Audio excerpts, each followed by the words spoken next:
Hello friends, कैसे हो आप सब। तो आज हम पढ़ेंगे यूनिट नंबर 5 ऐतिहासिक वेदी। अभी तक जो हमने चैप्टर्स पढ़े हैं, जो हमने बुक पढ़ी है, 4 चैप्टर्स हो चुके हैं हमारे। ठीक है, ये 5वां चैप्टर है। तो अभी हमने पढ़ा था कि जो समाजशास्त्री होते हैं उनका जो स्टडी करने का तरीका होता है वो होता है लोगों के साथ में बैठ के, ठीक है, समाज के भीतर बीच में जाके उनसे बातचीत करना, उनके बारे में कल्चर को समझना, ठीक है, उनके साथ खाना पीना खाना। इस तरीके से समाजशास्त्री का जो स्टडी का जो तरीका होता है, जो वो लिखते हैं समाज के बारे में, समाज के विषय में, वो इस तरीके से लिखते हैं। अगर समाज अवेलेबल ही ना हो तब क्या करेगा वो। जैसे कि इतिहास में अगर हम देखें, अभी हम बैठे हैं यहाँ पे, है ना, प्रेजेंट में, अगर हम इतिहास के बारे में सोचेंगे तो हम कैसे लिख पाएंगे, क्योंकि हम जान तो सकते नहीं है पास्ट में। तो उसके लिए हमारे पास एक और सोल्यूशन होते हैं कि उस समय का जो भी हमें एविडेंस मिलते हैं वो हमारे पास हो, तो हमें लिखने में थोड़ी इजी हो जाएगा। ठीक है, जैसे कि कलाकृतियाँ, है ना, जैसे कि आर्ट्स है, उसमें चित्र बने हो, तो हम समझ सकते हैं कि उनकी संस्कृति किस तरीके की होगी, क्योंकि वो क्या करेंगे कि उस आर्ट्स में अपनी संस्कृति को दर्शाने की कोशिश करेंगे, है ना। जैसे मेसोपोटामिया में है ना, उन्होंने चित्र बना रखे हैं। चित्र के द्वारा हमें समझा रखा है कि वो शिकार करते थे, है ना, वो खाना किस तरीके से खाते थे वो, मतलब कि क्योंकि मसाले तो होंगे नहीं उस समय, वो लोग डायरेक्ट काट के उसको कच्चा भी खाते थे। और कुछ समय बाद आग का आविष्कार किया उन लोगों ने, तो उसको भी दिखाया कि उन लोगों ने आज आग का आविष्कार कर दिया है, और वो जो है पका के खा रहे हैं उस, जो भी वो मतलब जानवर मारते थे उनको। तो किससे पता चल रहा है? चित्रों से। ठीक है, और अगला आता है हथियार। ठीक है, वो किस तरीके से हथियार का यूज़ करते थे, वो उन्होंने हथियार ही बना रखे हैं अपने हथियारों के द्वारा। और कपड़े, किस तरीके से उनका पहनावा हुआ करता था, है ना। जो अर्ली मैन्स थे उनके बारे में बता रहा हूँ कि जो अर्ली मैन्स थे वो भी हथियारों का यूज़ करते थे जानवरों को मारने के लिए, है ना। उनके पास कपड़े कैसे होंगे? अब हम जो कपड़े पहनते हैं वैसे तो डेफिनेटली नहीं होंगे, कोट पैंट पहनते हैं या मतलब शर्ट होती है हमारे पास, टी शर्ट्स होती हैं, ऐसे तो नहीं होंगे। उस समय के जो कपड़े होंगे वो अलग होंगे डेफिनेटली, है ना। जैसे कि पत्ते जो भी है, छाड़ वाड़ जो है बना के पहन लिए, तो या फिर नहीं पहनते होंगे शायद। ठीक है, मौखिक तौर पे, यानी कि बातचीत के द्वारा जो संस्कृतियाँ है वो डिवाइडेड होती है, जैसे कि वंश होता है आपका। ठीक है, जैसे कि आपके दादा हैं, आपके दादा ने कोई परंपरा चलाई हुई है तो वो अभी तक चल रही होगी डेफिनेटली। ठीक है, तो इस तरीके से क्या होता है, जो हस्तांतरण यानी कि चीज़ों का आगे आगे चलना होता है। ठीक है, यानी कि पास्ट से अभी तक का आना। तो उस चीज़ को हम लिखते कैसे हैं? इसी तरीके से लिखते हैं, ऐतिहासिक विधि द्वारा। ठीक है, यानी कि जो भी ये जो मैंने बताया आपको, कलाकृतियाँ, इतिहास, हथियार, ये सब साक्ष्य हैं जिससे हम पास्ट के बारे में लिख पाते हैं। ठीक है, तो ये जो जो समाजशास्त्री होते हैं वो इन सब चीज़ों का यूज़ करते हैं पास्ट के बारे में लिखने के लिए। ठीक है, जैसे कि साइंटिस्ट करते हैं।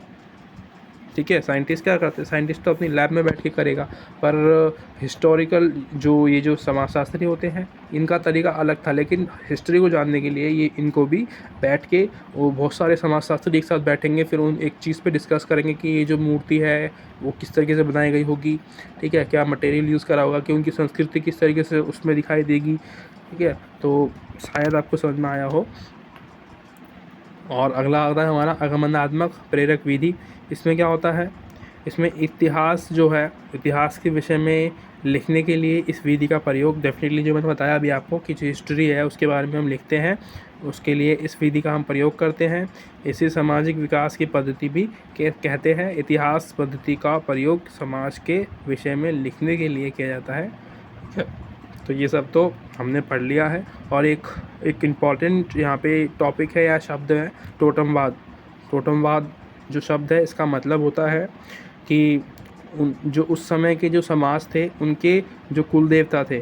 ठीक है, अगर आप उन चीज़ों के बारे में लिखते हो तो उसको टोटमवाद कहते हैं। ठीक है, ठीक है जी। और आगे चलेंगे थोड़ा सा। हाँ, निर्जाति विधि, यह एक गुणात्मक अनुसंधान की विधि है। गुणात्मक अनुसंधान मतलब, यानी कि जब आप किसी व्यक्ति के या किसी समाज को गुणों के आधार पे उसकी व्याख्या करते हैं, उसके बारे में लिखते हैं, तब उसको गुणात्मक विधि कहते हैं। ठीक है, इसके बारे में हमने पहले पढ़ रखा है, अगर आपने नहीं देखे तो वो चैप्टर देख के आओ पहले। ठीक है, पहले ये देख लो फिर देख लेना। जिसका प्रयोग मानव शास्त्र, समाजशास्त्री करते हैं। ठीक है, एक शब्द है आप नीचे देख रहे हो, एथनोग्राफी।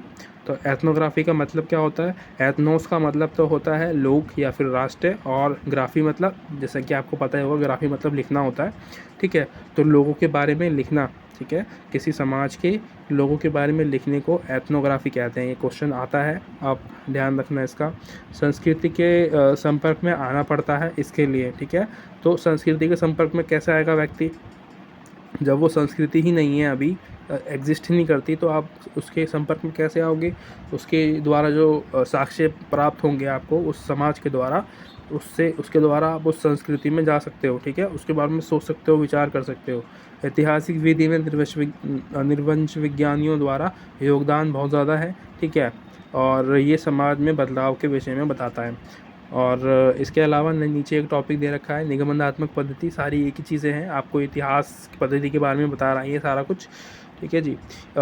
इसमें उस विषयों की जांच की जाती है जो लिखे नहीं गए थे, ठीक है, यानी कि जो वो विषय जो कि अभी तक लिखे नहीं गए थे उनके बारे में हम यहाँ पे पढ़ते हैं, यानी कि कलाकृतियों द्वारा जो हमने जो समाजशास्त्र में लिखा है, ठीक है, और जो रीति रिवाज है, जो वस्तुएं हैं जो प्राप्त हुई है ना, एविडेंस, उसके द्वारा जो लिखा है, जो हमें मिले हैं, जो हम पढ़ते हैं हिस्ट्री आज, वो उन सब चीज़ों के बारे में लिखने के बाद हम उन समाजों को जान पाए हैं कि उनकी संस्कृति किस तरीके से रही होगी, ठीक है।